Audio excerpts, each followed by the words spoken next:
I'm gonna do the entire air brakes with you. As we get in, you're gonna have that key in your pocket. We come inside. Good morning, my name's Mike. I'm here to do my air brakes test. Before I begin, this is my seatbelt. My seatbelt is properly secured, all bolts present. It's not worn, torn, or frayed. My seatbelt clicks and unclicks freely. I'll be leaving it on for the remainder of my test. Next, I'm gonna explain my gauges. I have a primary gauge up top and a secondary gauge below. All of my readings will be based off my primary gauge only. My increments go by 15, starting at 0, 15, 30, 45, 60, 75, 90, 105, 120, 135, and 150. Next, I'm gonna perform a safe start. I'm gonna make sure my vehicle's in neutral. Both of my brakes are out. I'm gonna turn on my electricals. So key in. Electricals first, very important. My ABS light has come on. I'm waiting for my dash to clear. Okay, my ABS light has turned off. Once again, neutral, brakes out. Perform a safe start. Clutch in. Kick one. Next, I have to build maximum pressure. In order to do that, my governor cutoff should happen between 120 and 140. Or we can say no less than 120, no more than 140. May I assist? They're gonna tell you yes. You're just gonna go ahead and give it gas and kind of hold it between the 10 and 15. Your needle is slowly gonna start to rise.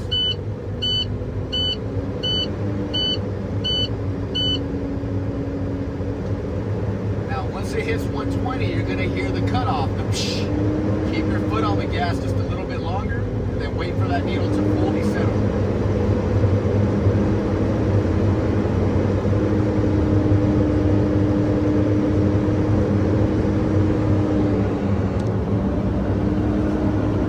Always looking at the top primary gauge only.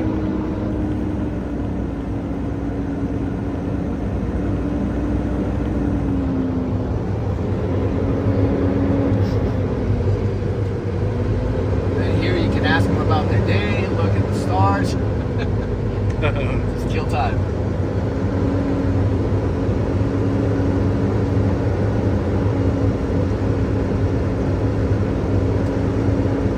Alright, so at any moment you're gonna hear the cutoff. So we'll wait for the needle to settle. Yep. There's the cutoff. You're gonna give it gas just a little bit longer, my needle stopped moving. So we're gonna say, my needle has settled at 125. This was a good test because it happened no less than 120, no more than 140. My next test, or my first test, is going to be my air leakage test. For that, I cannot lose more than 4 PSI in 1 minute in a tractor-trailer combination vehicle. I'm gonna go ahead and place my vehicle into a low gear. I'm gonna turn off my electricals. And I'm gonna go ahead and turn my electricals back on. So for your air leakage test, you're gonna go ahead and get your timer. Get it ready. Truck's in low gear. Never touch that brake until you're ready. So first step, I'm gonna push in my tractor trailer. My needle's gonna start to move. You're then going to press and hold your brake all the way in. You have to wait for that needle to completely stop moving before you start your 1 minute. So even though you think it stops, just keep waiting.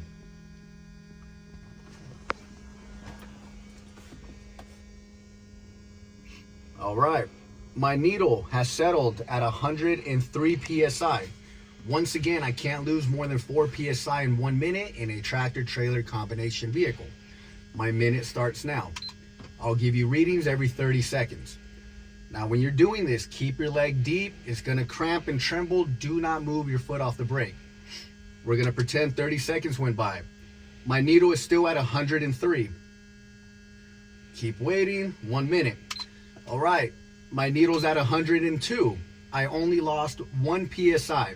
This was a good test because I did not lose more than 4 PSI in 1 minute. in a tractor trailer combination vehicle. Once you're done saying all that, now you can take your foot off the brake, okay? My next test is going to be my low air warning buzzer and indicator light, okay, or my low air warning test. My low air warning buzzer and light should come on no less than 55 PSI. I'm gonna begin fanning my brakes now. When you fan, 1, 2 count, nice and deep. 1, 2. It'll usually kick in around 75. Okay, now the light came on at about 65 PSI.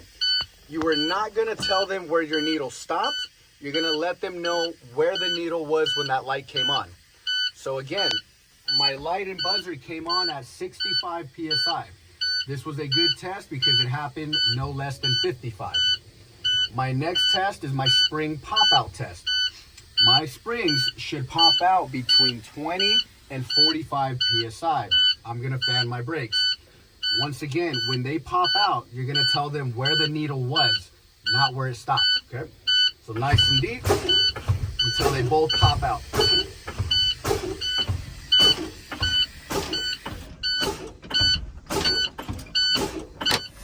All right, both of my springs have popped out at 38 PSI. This was a good test because it happened between 20 and 45 PSI. Now, I'm gonna move on to test my tractor, trailer, and service brake. But before I do that, I need to perform a safe start for the second time. To do that, I'm gonna place my truck into neutral. Both my brakes are out. I'm gonna perform a safe start. All right. Once again, I have to build maximum pressure for a second time.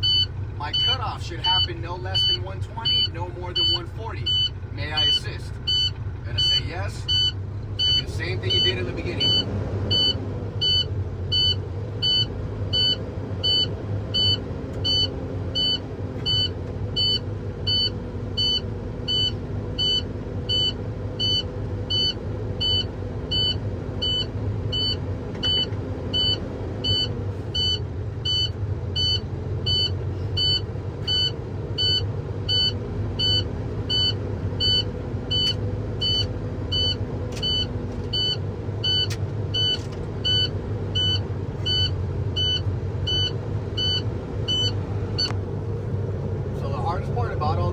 First air leakage test.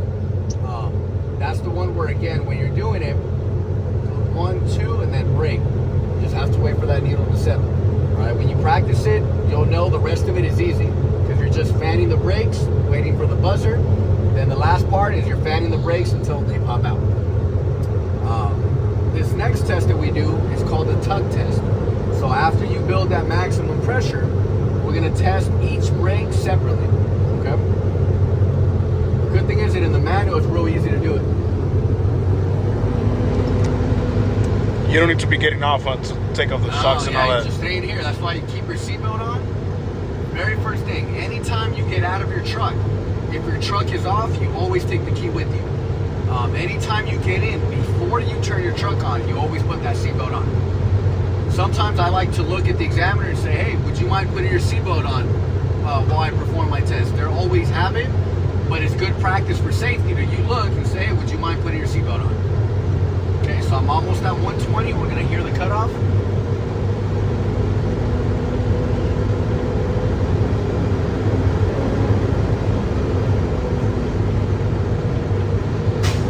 There's the cutoff. I'm gonna hold the gas a little bit longer. All right. My needle has settled at 125 PSI. This was a good test because it was no less than 120, no more than 140. So first, I'm going to be performing my tug test on my tractor brake. In order to test my tractor, I'm going to put my vehicle into low gear. I'm going to push in my trailer brake to test my tractor. Okay? Once I'm in low gear, hands on the wheel, you're going to remove the clutch a little bit until you feel the truck jerk, okay? Clutch out. There it is. Clutch in. That's Neutral. it? That's good enough? That's it. Neutral, brakes out. This was a good test because my tractor brake helped. Next, I'm gonna test my trailer. To test my trailer, I'm gonna push in my tractor brake and put it in low gear. So it doesn't matter which way you do first. Low gear, tractor brake in. I'm gonna go ahead and give it a little tug. Bring the clutch up slowly. Once you feel that little tug, clutch in. Neutral, brakes out. This was a good test because my trailer brakes helped. Next, I'm gonna test my service brake. In order to test that, I'm gonna push in both my tractor and trailer, put my vehicle into low gear. So, low gear, the tractor and trailer. Now for this, I'm gonna gently hold my steering wheel. When I move forward, I'll go no more than 5 miles an hour. When I press the brake, my wheel should not move to the left or the right. I'm gonna perform my test now. So you're gonna lightly hold the wheel, no gas. You're gonna let the truck roll. This is good enough. Clutch in, brake. Neutral, brakes out. This was a good test because So don't slam on the brake. Nope. Just Needs brake to stop. normal. Yep. So if I did that one more time, say I rolled a little bit more, hands on the wheel, right, lightly. Right, so you're rolling, clutch in, brake, neutral, brakes out. Cool, this was a good test. My service brake held, and my vehicle did not move to the left or the right, okay? This concludes my air brakes test. Next thing I'm gonna do is my end cap. So for this, go ahead and cut the video and we'll do a section.